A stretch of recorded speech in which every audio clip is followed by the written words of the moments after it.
श्री सद्गुरु देवाय नमः। भाइयों बहनों, आज के समय में जब कोई भी थोड़ा बहुत भजन करने लग जाता है तो उसमें अहंकार आने लग जाता है। वो सबके सामने लंबी लंबी बातें करता है कि जैसे उस जैसा कोई ना हो। वो भजन का प्रदर्शन करता है। अगर किसी को सिद्धि मिल जाए तो जैसे वो बावरा हो गया है। वो लोगों को दिखाने में समय गंवाने लगता है। यहीं से उसका पतन शुरू हो जाता है। जो कमाया होता है वो सब नष्ट हो जाता है और गति खराब हो जाती है। इस पर संत शिरोमणि परमहंस श्री राम मंगलदास जी महाराज यानी कि सतगुरु भगवान भक्तों को समझाते हैं कि तप धन को गुप्त रखो, बताया तो नष्ट हो जाएगा। यह वचन केवल एक साधारण सलाह नहीं बल्कि साधना पथ का अत्यंत गूढ़ रहस्य है। इसमें जीवन की आध्यात्मिक उन्नति का मूल तत्व छिपा है। जिस प्रकार कोई व्यक्ति अपनी कमाई को तिजोरी में सुरक्षित रखता है, उसी प्रकार साधक को अपने तप, जप, व्रत, दान और भक्ति के धन को भी गुप्त रूप से सुरक्षित रखना चाहिए। पहले समझते हैं कि तप धन क्या है। तप धन वह अदृश्य पूंजी है जो साधक अपने संयम, साधना, त्याग, जप और सेवा से अर्जित करता है। यह कोई बाहरी धन नहीं जिसे हाथ से छुआ जा सके। यह आत्मा की कमाई है जो भीतर के संस्कारों को शुद्ध करती है और जीवन में दिव्यता का संचार करती है। जब कोई व्यक्ति प्रातःकाल उठकर ईश्वर का स्मरण करता है, जब वह संसार के प्रलोभनों के बीच अपने मन को रोककर धर्म मार्ग पर चलता है, जब वह अपमान सहकर भी शांत रहता है, जब वह तप धन कमा रहा होता है, यह तप धन ही भविष्य में संकटों से उसकी रक्षा करता है, प्रारब्ध के प्रहारों को सहने की शक्ति देता है और अंततः परमात्मा से मिलन का मार्ग प्रशस्त करता है। तप का स्वभाव मौन और गुप्तता से संबंधित होता है। सच्चा तप सदैव मौन होता है। जैसे बीज धरती के भीतर छिपकर अंकुरित होता है, वैसे ही साधना भी भीतर की गहराई में फलती है। यदि बीज को बार बार खोद कर देखा जाए कि वह अंकुरित हुआ या नहीं तो वह सूख जाएगा। उसी प्रकार यदि साधक बार बार अपनी साधना का प्रदर्शन करेगा तो उसका तप कमजोर पड़ जाएगा। इतिहास साक्षी है कि महान संतों ने अपनी साधना को सदैव गुप्त रखा। कबीर ने कहा, साधो यह तन थात नहीं। उन्होंने कभी अपनी भक्ति का ढिंढोरा नहीं पीटा। तुलसीदास जी ने अपनी रचनाओं में विनम्रता को ही प्रधानता दी है।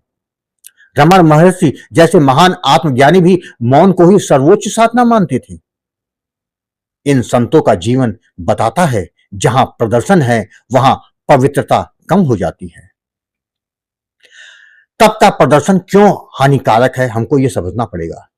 जब साधक अपनी साधना का वर्णन करता है, मैंने इतनी माला जपी, मैंने इतने दिन उपवास किए, मैं इतने वर्षों से साधना कर रहा हूं, तब अनजाने में अहंकार का बीज अंकुरित हो जाता है और जहां अहंकार आया वहां तप का क्षय प्रारंभ हो जाता है।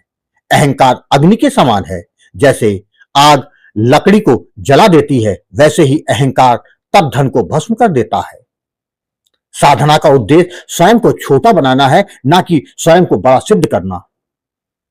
सदगुरु इसलिए कहते हैं कि तप धन को गुप्त रखो, क्योंकि जब साधना का रहस्य हृदय में सुरक्षित रहता है तब वो बढ़ता है, परंतु जब उसे संसार की प्रशंसा के लिए प्रकट किया जाता है तो उसका पुण्य धीरे धीरे समाप्त हो जाता है।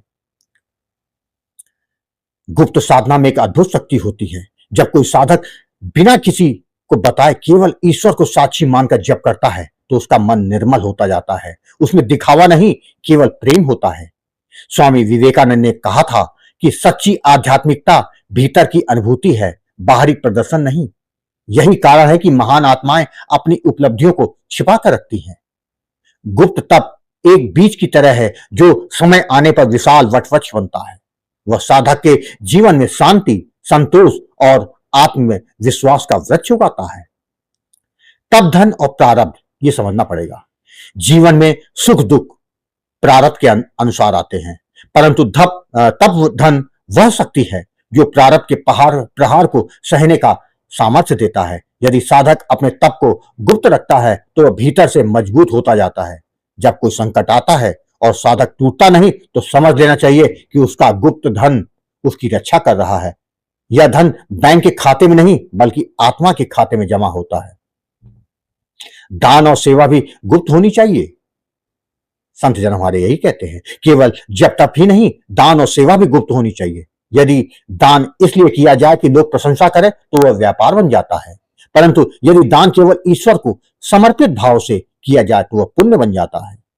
संतों ने कहा है, दाएं हाथ से दान करो तो बाएं हाथ कोई पता ना चले, अर्थात सेवा इतनी गुप्त हो कि अहंकार को अवसर ही ना मिले। तब धन की रक्षा कैसे करें? प्रश्न बहुत अच्छा है। इसमें मौन साधना करें, अपनी जप संख्या का प्रदर्शन ना करें, साधना के अनुभवों को सार्वजनिक चर्चा का विषय न बनाएं, प्रशंसा मिले तो उसे गुरु चरणों में समर्पित कर दें, स्वयं को सदैव साधक माने, सिद्ध नहीं। जब साधक इन नियमों का पालन करता है तब उसका तप धन सुरक्षित रहता है।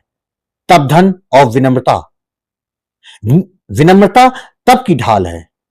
जिस साधक में विनम्रता है उसका तप सुरक्षित रहता है। जो व्यक्ति भीतर से झुकता है वही ऊपर उठता है। वृक्ष पर जितने फल अधिक लगते हैं वह उतना ही झुक जाता है। उसी प्रकार जितनी अधिक साधना होती है उतनी ही अधिक विनम्रता आती है। एक उदाहरण समझाते हैं। मान लीजिए किसी ने वर्षों तक मौन रहकर जप किया, किसी को नहीं बताया। एक दिन जीवन में कठिन परीक्षा आई, सबको लगा कि वह टूट जाएगा, परंतु वो शांत रहा। उसकी आंखों में विश्वास है। यही उसका तप धन है जो भीतर से उसे संभाले हुए है। यदि उसने पहले ही सबको अपनी साधना बताकर अहंकार को बढ़ाया होता तो संभव है संकट के समय वह विचलित हो जाता। इसमें गुरु आज्ञा का बहुत महत्व है। सदगुरु का प्रत्येक वचन साधक की उन्नति के लिए होता है। जब गुरु कहते हैं तब धन को गुप्त रखो तो वह साधक को अहंकार से बचाने के लिए कहते हैं। गुरु जानते हैं कि आध्यात्मिक मार्ग में सबसे बड़ा शत्रु बाहरी संसार नहीं बल्कि भीतर का अहंकार है। इसीलिए वे साधक को सावधान करते हैं। तब धन आत्मा की अमूल्य संपत्ति है, इसे संभाल कर रखना चाहिए। प्रदर्शन से तब घटता है, मौन से बढ़ता है। अहंकार से साधना सूखती है, विनम्रता से फलती है।